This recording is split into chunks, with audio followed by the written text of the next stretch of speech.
पाईपलाईनवर non return wall लावायचा आहे, पण जिथे लावायचा आहे तिथे जागाच नाही आहे उपलब्ध। इथे बघा हा नॉन रिटर्न वॉल आहे। तर जे एक शेतकऱ्याने ही कमेंट हा प्रश्न माझ्या व्हिडिओच्या कमेंटमध्ये विचारला होता की बाबा एवढी जागा तिथे नाहीच आहे, मग आम्ही कसा लावायचा आणि नॉन रिटर्न वॉल का महत्त्वाचा आहे तर तुम्हालाही माहिती आहे, कारण मी याच्या आधीच्या खूप साऱ्या व्हिडिओमध्ये हे सांगितलं आहे। तर मग त्यांच्यासाठी बघा हा एक वेगळ्या प्रकारचा नॉन रिटर्न मी आणला आहे, याला चेक वॉल म्हणतात।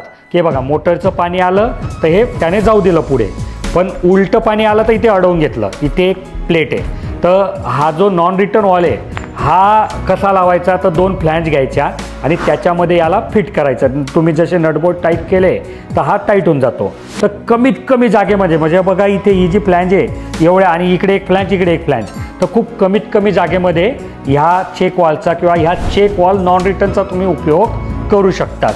तर तुम्हाला ही मी दिलेली माहिती कशी वाटली कमेंटमध्ये सांगा, आणि तुम्ही तुमच्या शेतात कोणता नॉन रिटर्न वॉल वापरतात, प्लॅस्टिकचा वापरतात का लोखंडाचा वापरतात, मला कमेंटमध्ये सांगा।